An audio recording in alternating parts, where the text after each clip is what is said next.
भारतीय मूल की अमेरिकी अंतरिक्ष यात्री सुनीता विलियम्स को वापस लाने के लिए एलन मस्क की कंपनी स्पेसएक्स का भारतीय समयानुसार शनिवार सुबह 4:30 बजे लॉन्च कर दिया गया और अब करीब 3 दिन बाद यानी 19 मार्च को सुनीता विलियम्स आईएसएस से धरती पर आ जाएंगी। लेकिन सुनीता विलियम्स को वापस लाने के लिए नासा ने इतनी देरी क्यों की, ये एक बड़ा सवाल है। शायद उसकी एक वजह कोलंबिया स्पेस शटल का वो हादसा है जिसे नासा वापस दोहराना नहीं चाहता। इसी हादसे में भारत की बेटी कल्पना चावला का निधन हो गया था। क्या था कोलंबिया स्पेस शटल, आइए इसके बारे में आपको विस्तार से बताते हैं। तो 1 फरवरी 2003 का दिन दुनिया के अंतरिक्ष वैज्ञानिकों के लिए किसी बुरे सपने से कम नहीं है। यही वो तारीख है जब अमेरिका का अंतरिक्ष शटल कोलंबिया अपना अंतरिक्ष मिशन खत्म करने के बाद धरती पर लौट रहा था और दुर्घटना का शिकार हो गया था। इसमें सवार सभी 7 लोगों की मौत हो गई थी, जिसमें भारत की बेटी कल्पना चावला भी थी। कोलंबिया स्पेस शटल के हादसे के बाद कई जांचें हुई और इसमें कई खुलासे भी हुए। नासा की माने तो उस दिन सब कुछ प्लान के मुताबिक चल रहा था। 7 अंतरिक्ष यात्री स्पेस में 15 दिन का अपना मिशन पूरा करने के बाद वहां से वापस लौट रहे थे।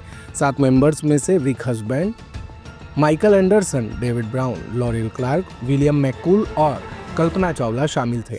इन सभी ने दिन में 24 घंटे की 2 शिफ्ट में कई एक्सपेरिमेंट किए। धरती पर लौटने से पहले उन्होंने 80 एक्सपेरिमेंट किए थे। इन एक्सपेरिमेंट में मटेरियल साइंस, फ्लूइड फिजिक्स जैसे कई एक्सपेरिमेंट शामिल थे। Space.com की माने तो स्पेस क्रू ने 16 दिनों के दौरान लॉन्च हुए फॉर्म स्ट्राइक की जांच की। कोलंबिया ने जब धरती छोड़ी तो 82 सेकंड के बाद फोम का एक टुकड़ा बिपॉड रैंप से नीचे गिर गया। हालांकि ये स्ट्रक्चर का हिस्सा था। यह हिस्सा बाहरी टैंक को शटल से जोड़ता था। जांच में सामने आया कि बाएं विंग पर हुए छेद की वजह से वायुमंडलीय गैसें शटल में बहने लगी। यही वजह थी कि स्पेसशिप का सेंसर खराब हो गया और कोलंबिया क्रैश हो गया। कई रिपोर्ट्स में ऐसा जिक्र है कि कोलंबिया को बचाया जा सकता था। नासा ने कई लोगों को ऑर्बिट में टूटे विंग की तस्वीरें लेने के लिए कहा था। वहीं रक्षा विभाग भी अपने ऑर्बिटल स्पाई कैमरों के इस्तेमाल के लिए राजी था। लेकिन कोलंबिया एक्सीडेंट इन्वेस्टिगेशन बोर्ड और कॉमचेक की माने तो नासा के अधिकारी इसके लिए राजी नहीं थे। कोलंबिया को रनवे पर लैंड करने में सिर्फ 12 मिनट का वक्त बचा था।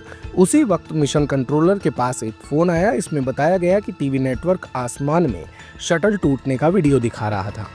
इसके कुछ वक्त के बाद जब नासा ने स्पेस शटल की खोज के लिए लोगों को वहां भेजा तो वहां पर सिवाय मलबे के ढेर के और कुछ नहीं था।